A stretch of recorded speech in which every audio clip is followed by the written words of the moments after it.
हे friends, स्वागत है आप सभी का movie stock movie explain channel पे, जिस पर आज मैं रिकैप करने वाली हूँ the fantastic four first steps को। तो चलिए अब आपका टाइम बिल्कुल भी ना वेस्ट करते हुए शुरू करते हैं इस वीडियो को, वो भी स्पॉइलर वार्निंग के साथ। लेकिन उससे पहले मेरी एक छोटी सी रिक्वेस्ट, वीडियो को लाइक, शेयर और चैनल को सब्सक्राइब करने की।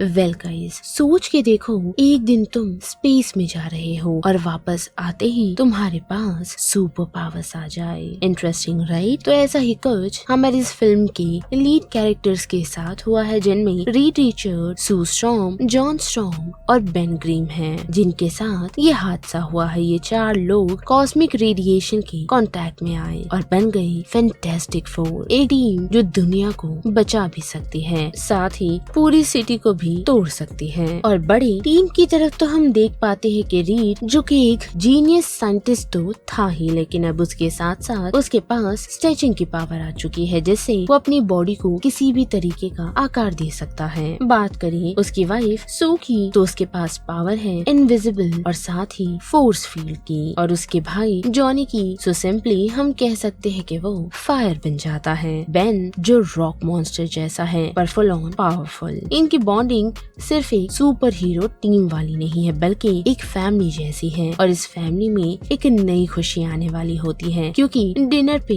रीड और सू अनाउंस करते हैं, गाइस हम माँ बाप बनने वाले हैं। बस फिर क्या, सब खुश, सब इमोशनल, सब रेडी एक नई बिगिनिंग के लिए। लेकिन तभी ही आसमान से आता है एक शाइनी एलियन, जिसे हम सिल्वर सर्फर के नाम से जानते हैं। बहुत ही काम लेकिन स्कैरी मैसेज के साथ, तुम्हारी दुनिया खत्म होने वाली है, गैलेक्टस आ रहा है। गैलेक्टस कोई विलन नहीं, वो एक कॉस्मिक मॉन्स्टर है जो प्लैनेट्स खा जाता है और अब उसकी नजर में अर्थ है। रीड को समझ आता है लड़ाई से पहले बात करना जरूरी है, ये सिर्फ एक मिशन नहीं, उसके बच्चे का फ्यूचर दांव पे लगा है। सो फैंटास्टिक फोर डिसाइड करते हैं कि वो लोग गैलेक्टस को फेस करेंगे, ताकि अपनी फैमिली के साथ साथ पूरे वर्ल्ड को प्रोटेक्ट कर सके। और फिर क्या, शुरू होती है एक epic journey full of action, cosmic powers, emotions और सैक्रिफाइस से। वेल, तो जैसे कि हम जान ही चुके हैं कि गैलेक्टस एक प्लैनेट ईटिंग कॉस्मिक मॉन्स्टर है, जिसने अब अर्थ को टारगेट किया है। और फैंटास्टिक फोर उससे बात करने के लिए उसके स्टार सिस्टम तक चले जाते हैं। लेकिन जैसे ही वो उस प्लैनेट के पास पहुंचते हैं तो बूम, क्योंकि हम देख पाते हैं कि अर्थ से बड़ा जो प्लैनेट उन लोगों के सामने मौजूद था, गैलेक्टस ने चुटकी भर में उस पूरे प्लैनेट को उड़ा दिया, मानो जैसे वो प्लैनेट वहाँ कभी एग्जिस्ट ही नहीं करता हो। बस एक सेकंड में धरती जैसी दुनिया का एंड हो गया। और इसके तुरंत बाद गैलेक्टस की सर्वेंट यानी कि सिल्वर सर्फर टीम के पास आ पहुँचती है, उन्हें ये कहते हुए कि गैलेक्टस उनसे बात करना चाहता है। जिसके बाद क्या, चारों टीम रेडी हो जाती है और सीधा चल पड़ती है गैलेक्टस से नेगोशिएट करने के लिए। जाते जाते रास्ते में हम देख पाते हैं कि जॉनी सिल्वर सर्फर से बातचीत करने की कोशिश करता है, जो उसने पहले भी की थी, लेकिन वो उसे कुछ खास इम्प्रेस नहीं कर पाता। और उसी के साथ हम देख पाते हैं कि सू को सिल्वर से बात करते हुए इस बात का अंदाजा लग जाता है कि गैलेक्टस प्लैनेट चुनता नहीं बल्कि सिल्वर चुनती है, जिस काम के लिए ही गैलेक्टस के साथ वो रह रही है। और फिर क्या, वो लोग फाइनली आप पहुँचते हैं गैलेक्टस के सामने, जिसे देख वो चारों हैरान है, क्योंकि गैलेक्टस उनसे साइज में काफी ज्यादा बड़ा है। साथ ही बातचीत करते हुए गैलेक्टस उनसे ये कहता है कि वो अर्थ को छोड़ने को तैयार है, लेकिन उसके बदले उसे कुछ चाहिए, जो रीड देने को तैयार है, और साथ ही बाकी फैंटास्टिक फोर की भी टीम। पर अनफॉर्चुनेटली गैलेक्टस ऐसी अनवांटेड चीज की डिमांड कर देता है, जिससे फैंटास्टिक फोर राजी नहीं, जो और कुछ नहीं बल्कि सू के पेट में जो बच्चा है उसे वो चाहिए, क्योंकि उसमें एक ऐसी पावर है जो उसने कभी महसूस नहीं की। जो सुनकर रीड, जॉनी, सू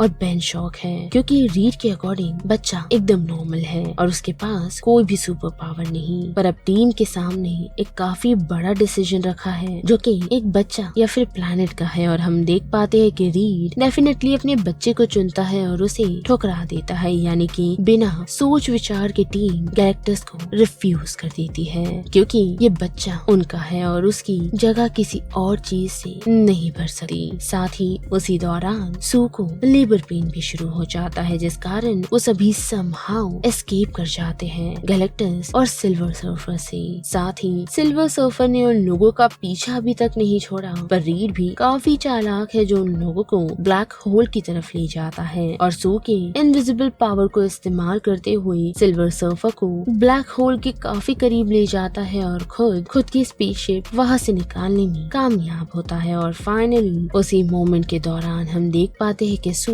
बच्चे को जन्म दे देती है, जिसके बाद क्या सभी लोग अर्थ पर लौट आते हैं। पर अर्थ पे सिचुएशन और भी खराब है, क्योंकि आते ही सब लोगों को खुशखबरी जाननी है कि किस तरीके से फैंटास्टिक फोर ने गैलेक्टस को हराया। लेकिन आते ही रीड उन्हें ये बैड न्यूज देता है कि उन लोगों ने गैलेक्टस से बात करने की कोशिश की, यानी कि नेगोशिएट करने की कोशिश की, पर अनफॉर्चुनेटली गैलेक्टस ने एक अनवांटेड डिमांड रख दी जिसे वो लोग पूरा नहीं कर सकते, जिस कारण प्रेस हैरान है और जानना चाहती है कि क्या ऐसी गैलेक्टस ने डिमांड रख दी जो फैंटास्टिक फोर पूरी नहीं कर सके। तो हम देख पाते हैं कि रीड बिना कुछ सोचे समझे उन सभी लोगों को ये बता देता है कि गैलेक्टस नहीं रुकेगा, क्योंकि उसने अर्थ के बदले उनके बच्चे को मांगा है, जिसके लिए उन लोगों ने टोटली रिफ्यूज कर दिया है, जिससे वहाँ मौजूदा लोगों में डर पैदा हो जाता है, क्योंकि रीड ने उन लोगों से ये तक कह दिया है कि उसे पता नहीं कि वो सभी सेफ है या नहीं, जिस कारण पब्लिक का ट्रस्ट टूट चुका है, जिस कारण कियोस मच जाता है और सभी लोग बैक्स्टर बिल्डिंग के पास आ पहुँचते हैं, यानी कि फैंटास्टिक फोर की बिल्डिंग के पास, जहाँ सभी लोग हैरान हैं और डरे हुए। लेकिन तभी ही क्वाइटली सू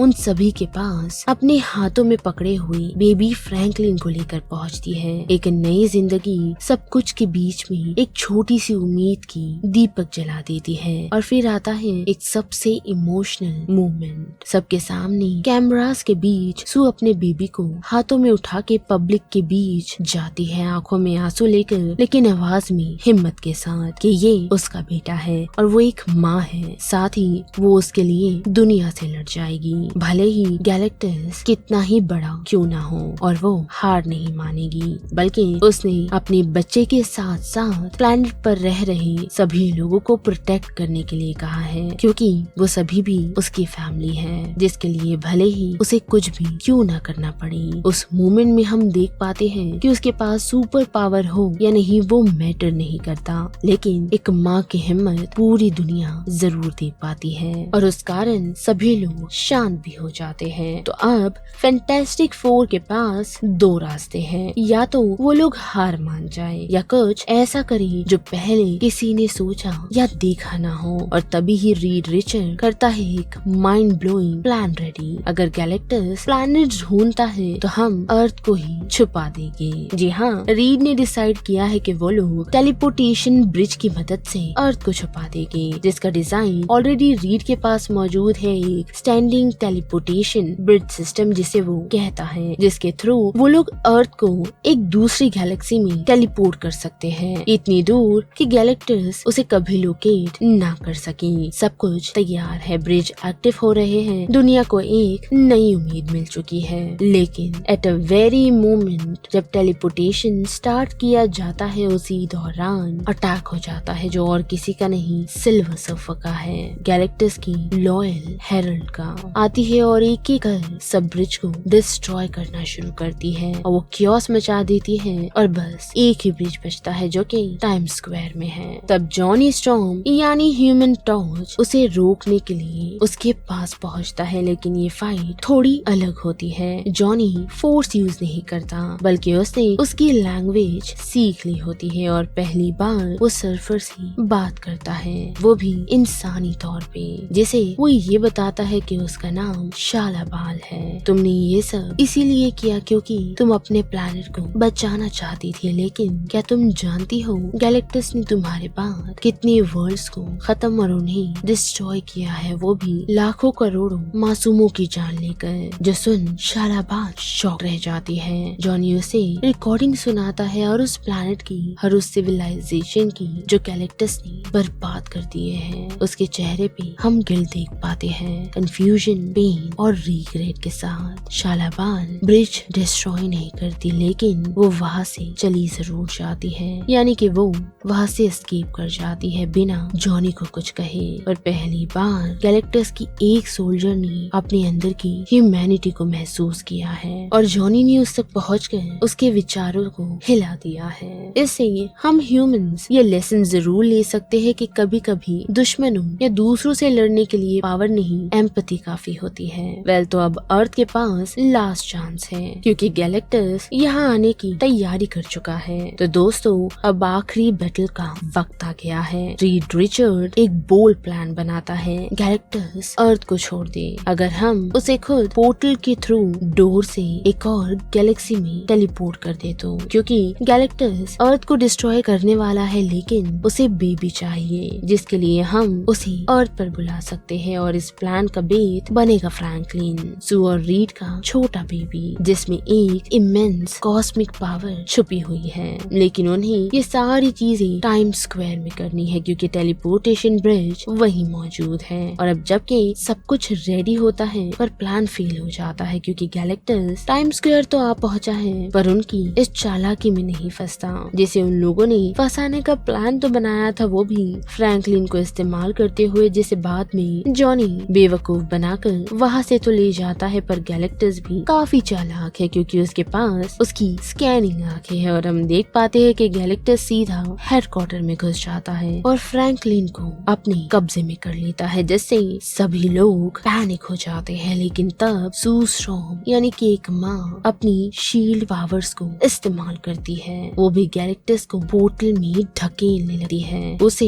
इस चेतावनी के साथ कि वो उसके बेटे को छोड़ दे और फुल फोर्स के साथ वो खुद पर जबरदस्ती करते हुए अपनी शील्ड पावर्स को इतना ज्यादा इस्तेमाल करती है कि वो गैलेक्टस को पोर्टल तक और उसके पार ढकेलने में कामयाब होती है। लेकिन गैलेक्टस कोई आम विलन नहीं है क्योंकि एट अ मोमेंट सूजन की पावर भी थक जाती है, वो गिरने लगती है, कमजोर पड़ जाती है और जैसे ही गैलेक्टस बचे हुए कुछ सेकंड्स में वापस पोर्टल से निकलने की कोशिश करता है तभी जॉनी उसे वापस ढकेलने के लिए पहुंचता है। पर सरप्राइजिंगली हम देख पाते हैं कि शालाबान जो पहले गैलेक्टस की लॉयल हेराल्ड थी अब बदल चुकी है। वो गैलेक्टस को देखती है और समझ जाती है कि अब वक्त आ गया है खुद को रिडीम करने का। शालाबान जॉनी को रास्ते से हटाते हुए खुद सेक्रीफाइस कर देती है और गैलेक्टस के साथ पोर्टल के अंदर गिर जाती है एक अंधेरे वॉइड में जहाँ से वापस आना मुश्किल है। तो अब जबकि